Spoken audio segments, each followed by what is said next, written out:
Je m'appelle Leia Bennett et j'avais 16 ans quand j'ai compris que mes anniversaires ne m'avaient jamais vraiment appartenu. Des jours avant mon anniversaire, je savais que mon frère créerait une autre crise. Maman murmurait, « Il a plus besoin de nous que toi. » Papa ajoutait, « Nous nous rattraperons plus tard. » Quand ils l'ont choisi à nouveau, j'ai fait mes bagages et j'ai disparu. 15 ans plus tard. Ils ont frappé à ma porte et se sont figés en voyant l'homme à mes côtés. Cet anniversaire final était censé être différent. J'avais réservé une salle à la bibliothèque du centre-ville. Imprimé les invitations et préparé une histoire à lire à voix haute.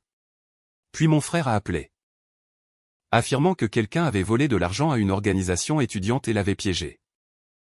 En moins d'une heure, mon gâteau a été annulé. La bibliothèque a été informée que ma fête n'aurait pas lieu. Et mes parents faisaient leurs valises pour le sauver. Ni l'un ni l'autre n'a demandé comment je me sentais.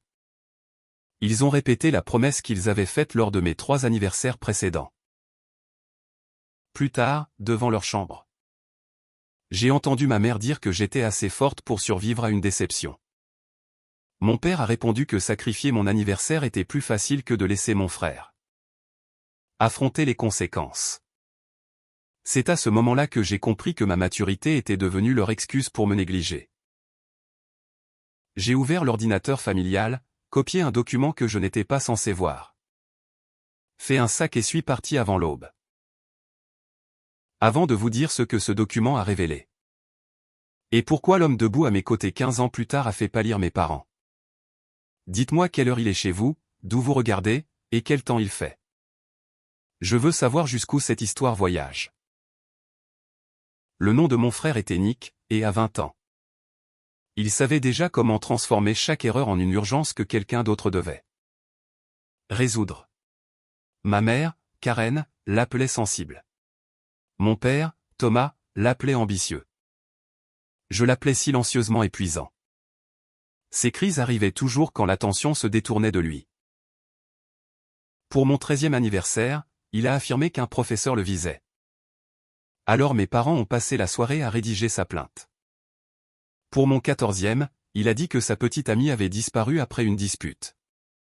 Elle était chez sa sœur et lui avait dit exactement où elle se trouvait. Pour mon 15e, il a exagéré une réaction mineure à la nourriture. Et mes parents ont abandonné le dîner pour s'asseoir à ses côtés dans une clinique. À 16 ans, je ne me demandais plus si quelque chose allait arriver. Je me demandais quelle histoire il inventerait. Cette année-là, Nick était trésorier d'une organisation de promotion de la lecture sur le campus. 18 000 $ avaient disparu de son compte. Il a accusé son colocataire d'avoir volé ses mots de passe, transféré l'argent et planté des preuves sur son ordinateur. Mes parents l'ont cru immédiatement. Ils n'ont pas demandé pourquoi les transferts étaient allés vers une plateforme d'investissement enregistrée avec l'adresse email de Nick. Ils ont entendu qu'il risquait l'expulsion et ont commencé à planifier comment le protéger. Le document que j'ai copié était une lettre que mon père avait rédigée pour l'université. Elle accusait le colocataire de Nick, Marcus Reed, de fraude et de sabotage délibéré. Mon père affirmait que notre famille avait examiné des preuves techniques claires, bien qu'aucun de nous n'ait l'expertise pour le faire. Jointe à la lettre se trouvaient des captures d'écran fournies par Nick. L'une montrait les fonds manquants. Une autre affichait un message soi-disant envoyé par Marcus. La dernière pièce jointe était un email que Nick avait envoyé à mon père 2 jours plus tôt. J'ai juste besoin que tu les fasses douter de lui assez longtemps pour que je répare le compte. Une fois que le marché reviendra, je pourrai tout remplacer. La réponse de mon père apparaissait en dessous, supprime ça. Nous en discuterons par téléphone. Nick avait transféré l'argent caritatif dans des investissements risqués. En avait perdu la majeure partie. Et avait blâmé Marcus avant que l'organisation n'ait terminé son examen. Mon père en savait assez pour comprendre la vérité. Pourtant, il prévoyait de créer le doute jusqu'à ce que Nick puisse remplacer les fonds. Mon anniversaire n'a pas été annulé parce que mon frère avait besoin de soutien. Il a été annulé parce que mes parents l'aidaient à enterrer les preuves. J'ai copié les emails, les captures d'écran et la lettre brouillon sur une clé USB. Puis j'ai fouillé notre dossier financier partagé et trouvé quelque chose de pire. Le compte universitaire que ma grand-mère avait aidé à établir pour moi était presque vide. Plus de 27 000 $ avaient été retirés pour les frais de scolarité de Nick. Les paiements de voiture et un consultant privé engagé après un autre problème disciplinaire. Mes parents n'avaient pas seulement annulé un autre anniversaire pour lui. Ils avaient dépensé l'avenir qui m'avait été promis pour réparer les dommages qu'il avait causés. J'ai laissé un mot disant « Je sais où est allé l'argent ». Puis je suis allé à la gare routière avec l'argent que j'avais gagné en rangeant des livres. J'ai éteint mon téléphone et suis allé dans la ville de ma grand-mère Eva. Quand elle a ouvert sa porte, elle a regardé mon sac et demandé « Qu'ont-ils fait cette fois ?» Je lui ai tendu la clé USB. Elle a lu chaque fichier sans m'interrompre. Quand elle est arrivée au retrait de mon compte universitaire, elle a enlevé ses lunettes. Eva avait contribué à la majeure partie de cet argent et n'avait jamais autorisé son utilisation. Pour Nick. Cette nuit-là, elle a appelé un avocat. Le lendemain matin, elle a demandé une garde temporaire et a informé mes parents que toute communication avec moi passerait par elle. Leur réponse est arrivée en quelques heures. Ils n'ont pas demandé si j'étais en sécurité. Ils ont exigé le retour de biens familiaux volés. Eva a regardé le message et a dit « Ils ont plus peur de ce que tu sais que d'inquiétude pour l'endroit où tu as dormi. » Je me suis inscrite dans une nouvelle école, j'ai travaillé le week-end dans sa librairie.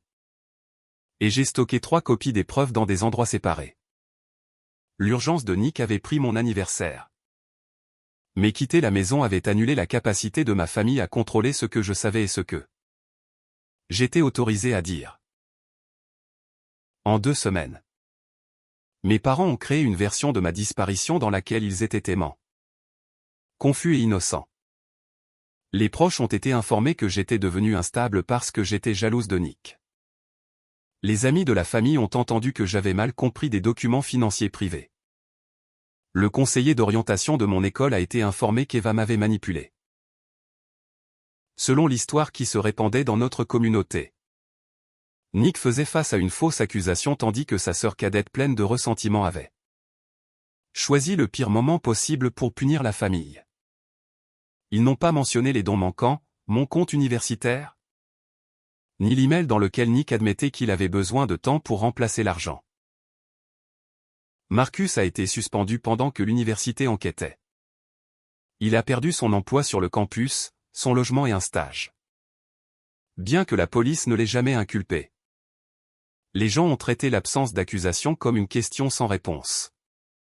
Nick est rentré à la maison en affirmant qu'il avait survécu à une trahison. Mes parents l'ont entouré de sympathie et l'ont transformé en victime. L'avocat d'Eva nous a conseillé de ne pas diffuser les fichiers pendant que l'examen de l'université était en cours. Je détestais attendre. Mais j'ai appris que la colère veut la vitesse tandis que la responsabilité exige le bon timing. 3 mois plus tard.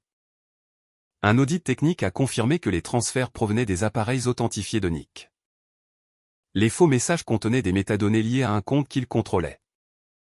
Nick a été expulsé pour mauvaise conduite financière et falsification de preuves. Marcus a été réintégré, mais l'université a publié sa correction discrètement. L'accusation s'était largement répandue. La vérité est apparue dans une brève déclaration que peu de gens ont lue. Mes parents ont dit à tout le monde que Nick s'était retiré parce que l'université l'avait laissé tomber. Quand Eva a exigé le remboursement de mes fonds universitaires, mon père a qualifié les retraits de nécessité familiale et a promis de restituer l'argent plus tard. Ils ont signé un accord de remboursement, effectué 2 paiements, puis arrêté. À 17 ans, j'ai découvert que Nick avait commencé à parler publiquement de résilience. Il se décrivait comme un ancien leader étudiant, faussement blâmé pour des problèmes financiers causés par un colocataire malhonnête. Il disait que le stress avait divisé sa famille et chassé sa sœur cadette. Le mensonge changeait selon son public. Parfois j'étais jalouse. Parfois j'étais instable. Finalement il m'a appelé une proche membre de la famille comme si supprimer la relation rendait acceptable l'utilisation de mon histoire. Mes parents assistaient à ces événements et répétaient sa version. Nick a appris que le statut de victime pouvait être rentable. Il a créé des ateliers sur la survie aux faux récits et l'aide aux familles face à la honte publique. Il utilisait nos photographies d'enfance dans des vidéos promotionnelles. Dans l'une d'elles, mon visage apparaissait à côté des mots. Quand quelqu'un que vous aimez choisit le ressentiment. C'est la première fois que je voulais la vengeance plus que la paix. Eva m'a trouvé en train de fixer la vidéo dans la réserve de la librairie. Je lui ai dit que je voulais diffuser tous les documents. Elle a demandé si les gens comprendraient les preuves ou si Nick se contenterait de dire qu'elle était volée, modifiée ou mal comprise. Tu es une écrivaine, a-t-elle dit. Ne jette pas tes preuves dans son histoire. Construisant une dont il ne peut pas s'échapper. J'ai commencé à tout enregistrer. J'ai sauvegardé les discours de Nick, le matériel promotionnel, les messages des proches et chaque contradiction. J'ai construit une chronologie commençant par les anniversaires annulés et se terminant par son plus récent mensonge public. J'ai documenté non seulement ce qui s'était passé, mais qui en avait bénéficié. Nick a gagné de l'argent et de l'admiration. Mes parents ont préservé leur image. J'ai porté la honte qu'ils refusaient d'assumer. J'ai aussi commencé à écrire de la fiction sous un pseudonyme. Mes premières histoires étaient en colère et évidentes. Chaque méchant ressemblait à Nick. Eva ne m'a pas demandé de les adoucir. Elle m'a demandé de les rendre plus véridiques. Elle m'a appris à examiner ce que chaque mensonge protégeait et quelles conséquences importerait à quelqu'un qui ne ressentait aucune culpabilité. À 19 ans, j'ai gagné un concours régional d'écriture. À 21 ans, j'ai reçu une bourse et terminé l'université sans mes parents. À 24 ans, j'ai vendu mon premier roman sous le nom de Leia Val en utilisant le nom de jeune fille d'Eva. Mon deuxième livre a mieux marché. Mon troisième est devenu un best-seller national. Nick a loué ce livre lors d'une interview sans savoir que je l'avais écrit. Il a qualifié l'autrice de « voix courageuse pour les personnes incomprises ». Eva et moi avons ri jusqu'aux larmes. L'ironie était satisfaisante, mais ce n'était pas suffisant. Nick avait publié son propre livre sur la loyauté familiale, y compris un chapitre basé sur moi. Il a changé mon nom et affirmé que la sœur cadette s'était finalement excusée après avoir réalisé combien de douleurs elle avait causé. J'ai lu le chapitre une fois et placé le livre dans une boîte étiquetée « Preuve ». Mes parents me contactaient chaque fois que Nick atteignait un nouveau jalon. Ils envoyaient des invitations et des photographies, mais ne reconnaissaient jamais l'argent volé ni les fausses accusations. Ils voulaient ma présence parce qu'une photo de nous quatre réparerait une faiblesse dans la marque de Nick. Ma mère a écrit une fois, « Ton frère est prêt à te pardonner ». J'ai répondu, « Pourquoi ?» Elle n'a jamais répondu. Nick continuait d'utiliser ma disparition. Alors que Marcus, la personne qui avait payé le plus lourd tribut pour son mensonge, avait disparu de la vue du public. J'ai décidé de le retrouver. Retrouver Marcus a pris presque 1 an. Il avait changé de ville, fermé ses anciens comptes de médias sociaux et évité les interviews sur le scandale. J'ai finalement trouvé un article écrit par Marcus Reed, désormais expert comptable judiciaire spécialisé dans la fraude des organisations à but non lucratif. Sa biographie disait que son intérêt pour la responsabilité financière venait d'une expérience précoce avec l'échec institutionnel. Je lui ai écrit en utilisant mon nom légal. J'ai dit que j'étais la sœur de Nick Bennett, que j'avais sauvegardé des documents de la semaine où il avait été accusé, et que je comprendrais s'il ne voulait plus jamais de contact avec ma famille. 3 semaines plus tard, il a répondu, « Quel document ?» Notre première conversation a duré 4 heures. Marcus m'a dit que l'accusation lui avait coûté logement, emploi, amitié et un stage. Même après que l'université l'ait innocenté, les résultats de recherche reliaient son nom au vol. Ses parents avaient dépensé de l'argent qu'ils ne pouvaient pas se permettre en aide juridique. Sa sœur avait été interrogée à l'école parce qu'une autre famille avait reconnu leur nom de famille. Le mensonge de Nick n'avait pas pris fin avec la correction de l'université. Marcus avait dû l'expliquer à plusieurs reprises. Je lui ai envoyé l'email dans lequel Nick admettait qu'il avait besoin de temps pour remplacer les fonds. Marcus a appelé en quelques minutes. Il ne l'avait jamais vu. L'université savait que les transferts provenaient des appareils de Nick. Mais l'email montrait l'intention et prouvait que mon père comprenait la situation avant d'accuser Marcus. Marcus avait aussi des preuves. Il possédait des journaux de serveurs reliant Nick aux faux messages et un enregistrement de mon père, le menaçant d'accepter une résolution discrète ou de risquer que son nom soit associé à la fraude de manière permanente. À 20 ans, Marcus avait craint la menace. À 30 ans, il en comprenait la valeur. À ce moment-là, les ateliers de Nick étaient devenus la Bennett Family Renewal Foundation, une organisation nationale à but non lucratif enseignant la confiance, la responsabilité et la réconciliation familiale. Ma mère gérait la sensibilisation. Mon père s'occupait des donateurs. Nick était le visage public. Ils avaient construit une organisation de plusieurs millions de dollars sur le mensonge qui avait endommagé Marcus et moi. La fondation utilisait ma photographie d'enfance dans les présentations de collecte de fonds. Nick disait aux donateurs que ma disparition l'avait inspiré pour aider les familles brisées. Il affirmait avoir passé des années à me chercher, bien qu'il n'ait jamais envoyé un seul message direct. Ma mère décrivait avoir gardé ma chambre intacte en attendant mon retour. En réalité, il l'avait converti en bureau de Nick 6 mois après mon départ. Marcus et moi avons commencé à organiser le matériel. Il comprenait les dossiers et les systèmes financiers. Je comprenais le langage et comment Nick modifiait les détails pour manipuler un public. Ensemble, nous avons découvert des schémas inquiétants au sein de la fondation. L'argent des donateurs finançait des voyages de luxe étiquetés comme sensibilisation. L'organisation achetait des milliers d'exemplaires des livres de Nick, augmentant ses classements de vente. D'importants paiements de consultation allaient à des entreprises liées à ses amis. Les employés qui soulevaient des préoccupations étaient licenciés et contraints de signer des accords restrictifs. Le soupçon ne suffisait pas. Nous avions besoin de dossiers originaux et de témoins prêts à parler. Je me suis souvenu du conseil d'Eva, construire une histoire dont il ne peut pas s'échapper. J'ai passé 2 ans à écrire ce que mon éditeur croyait initialement être un roman sur une famille qui fabriquait des urgences pour protéger un enfant favorisé. Sous la structure fictionnelle, j'ai organisé notre véritable histoire. Chaque anniversaire annulé révélait un schéma. Chaque transaction montrait le coût financier du favoritisme. Chaque déclaration publique apparaissait à côté d'un document privé la contredisant. Seul Eva, Marcus, mon avocat et mon éditeur savaient que le projet deviendrait non fictionnel. Pendant ces années, Marcus et moi sommes devenus plus que des collaborateurs. La confiance s'est accumulée tranquillement. Il se souvenait de la façon dont je prenais mon café. J'ai appris qu'il marchait quand il avait besoin de résoudre un problème difficile. Il m'accompagnait quand la santé d'Eva a commencé à décliner.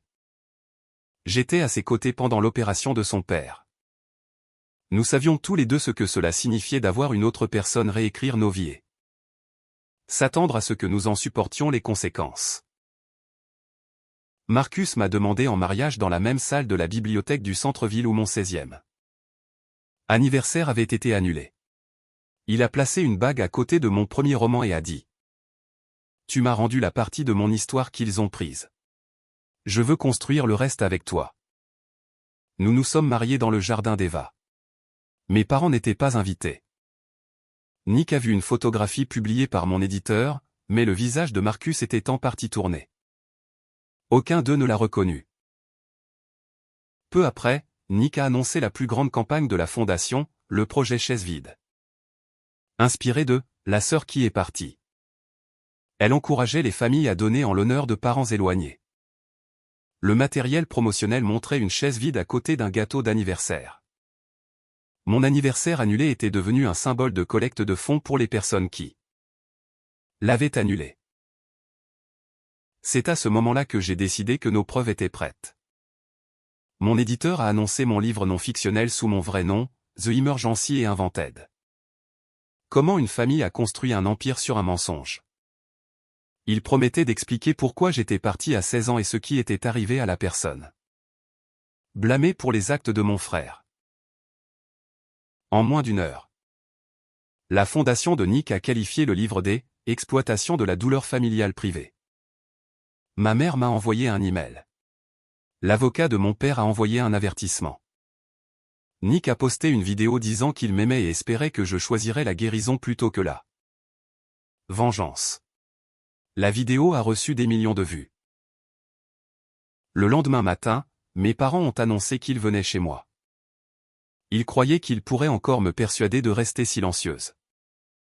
Ils ne savaient pas qui serait debout à mes côtés quand j'ouvrirais la porte. Mes parents sont arrivés 11 minutes en avance. Inhabituel pour des gens qui avaient passé mon enfance à me faire attendre. Mon père portait un dossier en cuir. Ma mère arborait l'expression chagrinée qu'elle utilisait dans les vidéos publiques de Nick. Ils n'ont apporté aucun cadeau d'anniversaire en retard et aucun signe qu'ils étaient venus réparer quoi que ce soit. Marcus se tenait à mes côtés dans le couloir. Nous avions envisagé de le garder hors de vue jusqu'à ce qu'ils expliquent leur visite. Mais j'ai refusé. Ils l'avaient caché dans leur version du passé assez longtemps. Quand j'ai ouvert la porte, ma mère a murmuré mon nom comme si elle commençait des retrouvailles qu'elle avait répétées. Puis Marcus s'est avancé. Son expression s'est effondrée. Mon père a serré plus fort le dossier. « Qu'est-ce qu'il fait ici ? » ?»« Il vit ici ?» ai-je dit. « Marcus est mon mari. » Pendant plusieurs secondes, aucun parent n'a parlé. Ils s'étaient préparés à affronter la fille qu'ils croyaient pouvoir culpabiliser ou effrayer. Ils ne s'étaient pas préparés à affronter l'homme qu'ils avaient faussement accusé ni les preuves que nous avions combinées. Ma mère a dit que le passé était plus compliqué que je ne le comprenais. Mon père a accusé Marcus de me manipuler parce qu'il en voulait encore à Nick. Aucun des deux n'a demandé si nous étions heureux. Leur premier instinct était de faire de notre mariage une autre urgence centrée sur mon frère. Je les ai laissés entrer. Marcus les a informés que notre système de sécurité enregistrait l'audio et qu'ils pouvaient partir à tout moment. Mon père a objecté mais est resté. Le dossier contenait un accord proposé. En échange du report de mon livre et du retrait des détails identifiants. Mes parents reconnaîtraient que des erreurs avaient été commises pendant une période stressante. Ils ont offert de rembourser le reste de mon fonds universitaire sans intérêt. Ils voulaient que Marcus signe une déclaration disant que l'affaire universitaire avait été résolue. Et qu'il n'avait plus de préoccupations concernant Nick. L'accord évitait les mots fraude, fausse accusation, preuves fabriquées et diffamation. Ils offraient de l'argent déjà dû en échange du silence. J'ai demandé pourquoi ils avaient arrêté les paiements. Mon père a dit que la guérison de Nick nécessitait des ressources importantes. J'ai demandé pourquoi la fondation avait utilisé mes photographies sans permission. Ma mère a affirmé que la campagne honorait la douleur que nous avions tous vécue. Parce que tu nous as quittés, a-t-elle dit quand j'ai continué à la presser. Tu n'as pas le droit de disparaître et ensuite de contrôler comment nous avons survécu. Cette phrase révélait tout. Ils croyaient que mon absence leur avait retiré la propriété de mon histoire. Marcus a ouvert un autre dossier contenant l'email de Nick, les journaux de serveur. L'accord de remboursement. Le matériel de la fondation et les transcriptions des discours dans lesquels mes parents m'avaient qualifié d'instable. Au sommet, il a placé l'ancienne lettre de mon père l'accusant. « Quand tu as écrit ça, j'avais volé l'argent ?» a demandé Marcus. « Savais-tu déjà que Nick l'avait transféré ?» Mon père a dit que les faits étaient incertains. Ce n'était pas ma question. Ma mère nous a accusés d'avoir organisé une embuscade. Je lui ai rappelé qu'ils étaient entrés chez moi en apportant un accord de silence. Leur embuscade avait simplement échoué. Puis mon père a commis l'erreur qui a mis fin à toute chance de vie privée. Même si Nick a commis une erreur. L'exposé détruirait des employés et des familles qui dépendent de la fondation. J'ai demandé si ces employés savaient que l'argent des donateurs avait acheté les livres de Nick et payé des entreprises liées à ses amis. Son visage a changé. Ma mère l'a regardé, révélant qu'elle ne savait pas à quel point nous avions découvert. J'ai expliqué que mon livre serait publié. Marcus participerait à un documentaire. Et d'anciens employés coopéraient avec une enquête indépendante. Des avis de conservation avaient déjà été envoyés concernant les dossiers financiers. Rien de ce qu'il dirait ne pourrait arrêter le processus. Ma mère a pleuré pour l'avenir de Nick, la fondation et ce que leurs amis penseraient. Elle n'a pas pleuré pour Marcus, les étudiants dont les dons avaient disparu. Ni pour la fille dont ils avaient dépensé l'avenir. Puis elle a tendu la main vers la mienne. Tu as prouvé ton point. Tu réussis. Tu as un mari qui t'aime. Qu'est-ce qu'il te faut de plus? Je n'ai besoin de rien de votre part, ai-je dit.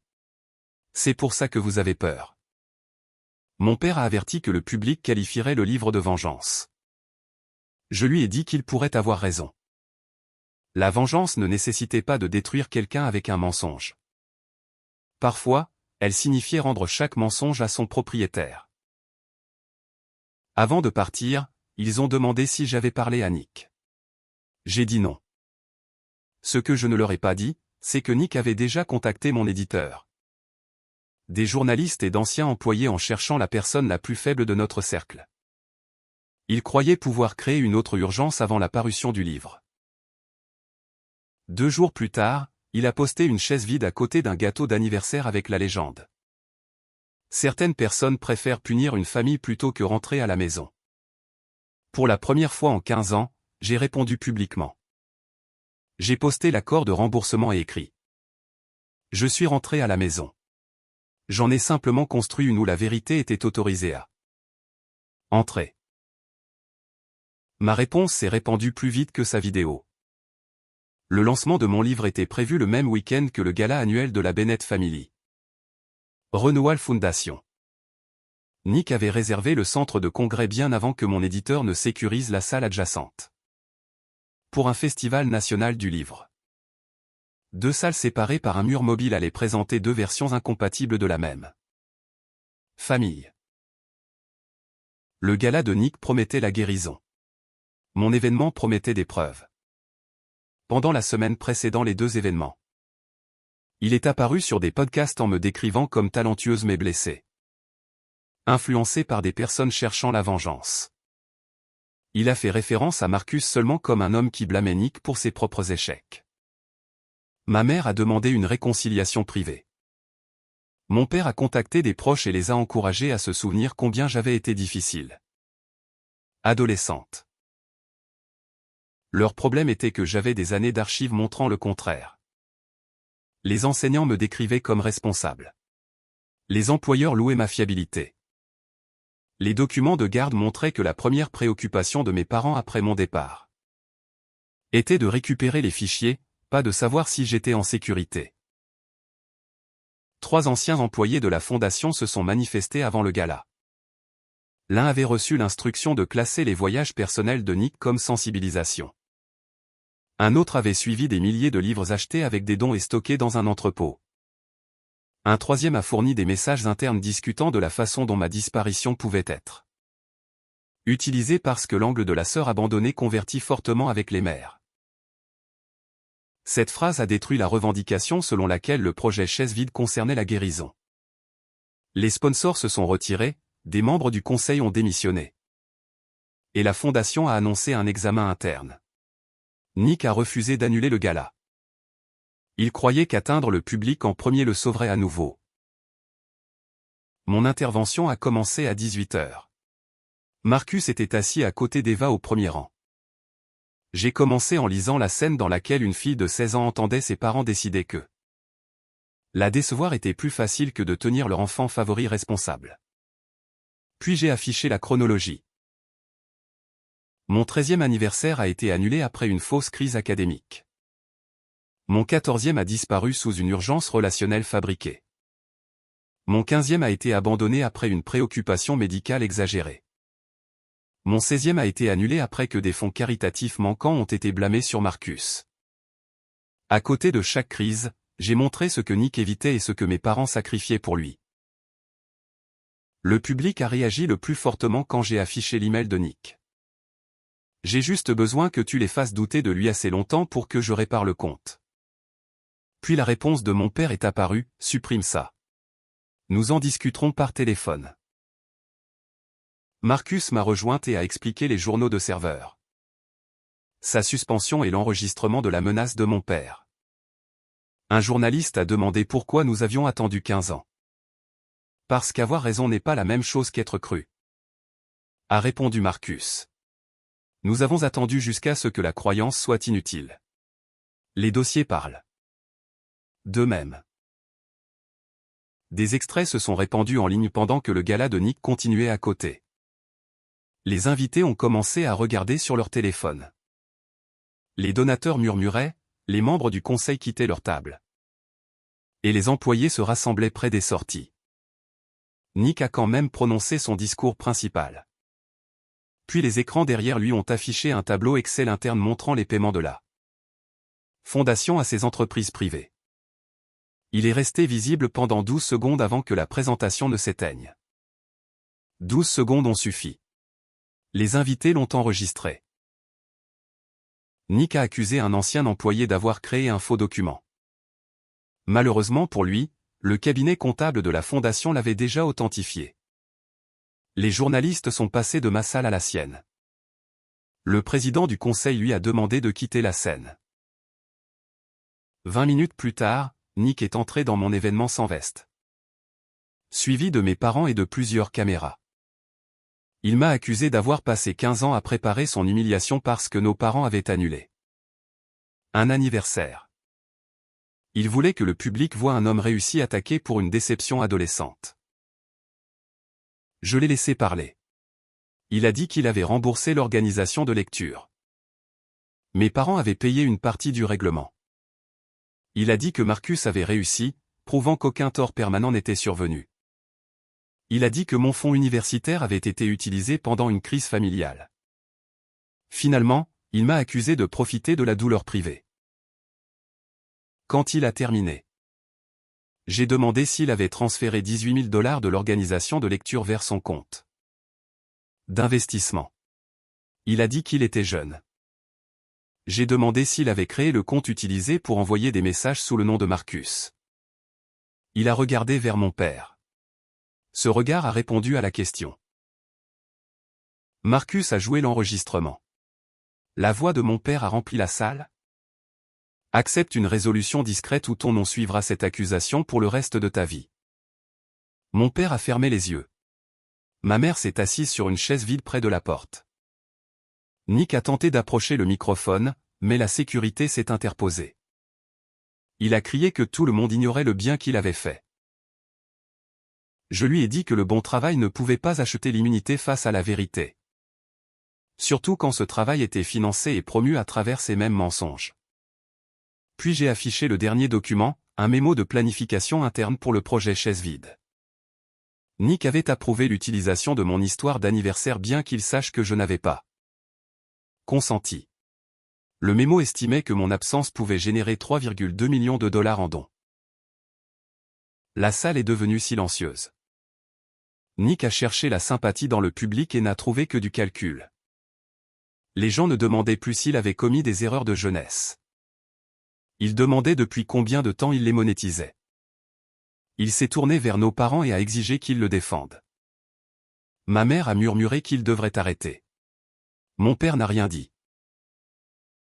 Nick avait passé sa vie à inventer des urgences parce que nos parents accouraient toujours. Cette nuit-là, devant les donateurs, les employés, les lecteurs, les caméras et l'homme qui l'avait piégé, il les a appelés à nouveau. Aucun des deux n'a bougé.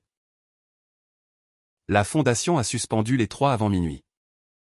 Le cabinet comptable a démissionné et soumis ses dossiers aux enquêteurs. L'éditeur de Nick a suspendu ses livres. Les sponsors ont retiré son nom des événements. Le site web du projet Chaise Vide a disparu le matin. Mon livre s'est épuisé, mais les ventes n'étaient pas ce qui ressemblait à la vengeance. La vengeance était de voir la vérité rester debout après que Nick eut épuisé toutes les performances qu'il avait utilisées pour l'enterrer. Les enquêtes ont duré plus d'1 an. Les auditeurs ont examiné les dépenses de la fondation, les rapports des donateurs, les entreprises liées et les achats de livres. Tous les paiements suspects n'étaient pas illégaux, et j'ai refusé d'exagérer. J'avais combattu les mensonges trop longtemps pour devenir négligente quand la vérité me favorisait. Les conclusions confirmées étaient suffisantes. La fondation avait mal classé des dépenses personnelles, dissimulé des conflits d'entrepreneurs et utilisé des dons restreints à des fins non autorisées. Nick avait approuvé des descriptions trompeuses. Mon père avait signé des rapports de donateurs contenant des informations qu'il aurait dû savoir. Fausses. Ma mère avait autorisé l'utilisation de mon image et de mon histoire personnelle après avoir été averti que je n'avais pas consenti. Le conseil a exclu ma famille et dissous le projet Chaise Vide. L'organisation restante a continué sous une direction indépendante protégeant les employés qui n'avaient rien fait de mal. Elle a restitué les fonds inutilisés et introduit des protections pour les lanceurs d'alerte. La carrière de Nick s'est effondrée. Son agence de conférences l'a licencié. Son éditeur a annulé un livre prévu sur l'honnêteté. Les résultats de recherche reliaient son nom aux images du centre de congrès au lieu de ses discours de motivation. L'université a officiellement reconnu que Marcus avait été faussement accusé et que sa correction initiale avait été inadéquate. Nick est entré dans des règlements civils avec l'organisation de lecture et d'anciens employés. Il a accepté la responsabilité des violations de rapports financiers et a été temporairement interdit de diriger une œuvre caritative. Il n'est pas allé en prison, mais sa dépendance la plus profonde n'avait jamais été l'argent. C'était l'admiration. Perdre la scène. Le titre et la capacité à se présenter comme un guide moral l'a puni plus profondément que la détention ne l'aurait fait. Mes parents ont aussi payé cher. Ils avaient hypothéqué leur maison pour soutenir les projets de Nick et garantie certaines obligations de la fondation. Les frais juridiques et les règlements les ont forcés à vendre la maison où mes anniversaires avaient été annulés. Mon ancienne chambre, convertie en bureau de Nick des années plus tôt, apparaissait dans l'annonce comme un espace bonus flexible. Ils ont emménagé dans un petit condominium. Les amis ont arrêté d'appeler. Certaines personnes se sont excusées auprès de moi. D'autres ont affirmé qu'elles avaient toujours suspecté la vérité. J'ai accepté aucune histoire réécrite sans preuve. Mon fonds universitaire a finalement été remboursé avec intérêt. Je n'en avais plus besoin, mais accepter l'argent importait. Cela a forcé mes parents à admettre que ce qu'ils appelaient une décision familiale avait toujours été une dette. Ma mère a envoyé une lettre d'excuse de 14 pages. Elle a admis avoir priorisé Nick en utilisant mon image et en me décrivant publiquement comme instable. Elle a dit qu'elle avait confondu la protection de son enfant avec la protection contre les conséquences. La lettre de mon père était plus courte. Il a reconnu qu'il avait douté de l'histoire de Nick avant d'envoyer l'accusation contre Marcus. Je les ai rencontrés une fois dans le bureau d'un médiateur. Ils ont dit que Nick avait toujours semblé fragile tandis que j'apparaissais indépendante. Ils croyaient que j'avais besoin de moi. L'indépendance n'est pas la preuve que quelqu'un a besoin de moins d'amour, leur ai-je dit. Parfois c'est la preuve que demander a cessé de fonctionner. Ils voulaient des dîners occasionnels et une reconstruction progressive de la famille. J'ai expliqué que la responsabilité ne garantissait pas l'accès. Leurs excuses, le remboursement et la coopération étaient des obligations. Pas des billets de retour dans ma vie. Je déciderai chaque future rencontre en fonction de leur comportement, pas de leurs promesses. Nick m'a contacté une fois. Tu as obtenu tout ce que tu voulais, a-t-il écrit. Non. Ai-je répondu. Je voulais un anniversaire où tu n'inventais pas une urgence. C'est ce qui est arrivé. Parce que personne ne t'a arrêté. Il n'a jamais répondu. Marcus et moi avons créé un fonds au nom d'Eva pour soutenir les personnes faussement blâmées après avoir signalé une mauvaise conduite financière. Les candidats n'avaient pas à révéler leurs histoires publiquement. L'aide ne dépendait pas de la performance. Eva a assisté à la première cérémonie de remise de prix en portant la clé USB que j'avais apportée. Chez elle à 16 ans. Quand je l'ai remerciée de m'avoir cru, elle m'a corrigé. Je ne t'ai pas cru simplement parce que tu étais ma petite fille. Je t'ai cru parce que tu as apporté la vérité et que je te respectais assez pour l'examiner. Pour mon 32e anniversaire, Marcus a réservé la même salle de bibliothèque où ma fête avait été annulée 16 ans plus tôt. Eva était présente avec nos amis, mon éditeur, la famille de Marcus et plusieurs personnes que notre fonds avait aidées. Un petit gâteau était posé à côté d'une pile de carnets vierges. Avant de souffler les bougies, Marcus m'a demandé si je craignais que quelqu'un crée une urgence. J'ai regardé autour de moi les gens qui comprenaient que l'amour ne nécessite pas qu'une personne disparaisse chaque fois qu'une autre exige de l'attention. Non. Ai-je dit? Parce que personne ici ne le récompenserait. Mes parents ont envoyé une carte. Elle ne faisait aucune demande et n'offrait aucune promesse de se rattraper plus tard. Joyeux anniversaire, Leia. Nous sommes désolés de t'avoir appris que ton bonheur était négociable. Je l'ai gardé mais je ne l'ai pas confondu avec une restauration. Certaines relations peuvent être réparées. D'autres ne deviennent honnêtes qu'après avoir perdu le pouvoir de te nuire. 15 ans plus tôt. Mes parents avaient aidé Nick à blâmer Marcus parce qu'ils croyaient qu'un étranger innocent était plus facile à sacrifier que leur enfant favori. Quand ils sont arrivés à ma porte et l'ont vu à mes côtés, ils ont enfin compris ce qu'ils n'avaient pas prévu. Les deux personnes qu'ils avaient essayé d'effacer s'étaient trouvées, avaient préservé les preuves et avaient construit une vie assez forte pour survivre à la vérité. Nick a perdu sa réputation parce qu'elle dépendait de la tromperie. Mes parents ont perdu leur image de famille parfaite parce qu'elle n'avait jamais été réelle. Je ne leur ai pas pris ces choses. J'ai arrêté de les protéger du coup de leur choix. Le pardon pourrait venir un jour, mais il serait à moi de le donner. Pas un autre sacrifice qu'il pourrait programmer chaque fois que Nick aurait besoin d'eux. Soulagement. Nous apprécions vraiment chaque spectateur qui soutient nos histoires. Tout dans cette vidéo est fictif et destiné uniquement au divertissement éducatif et à la réflexion dramatique. Nous espérons que cela vous rappelle qu'une vie calme après le chaos peut sembler inhabituelle au début, mais que cela ne signifie pas qu'elle est vide. Parfois la paix semble silencieuse parce que vous n'êtes plus entouré de personnes qui perturbent constamment votre cœur.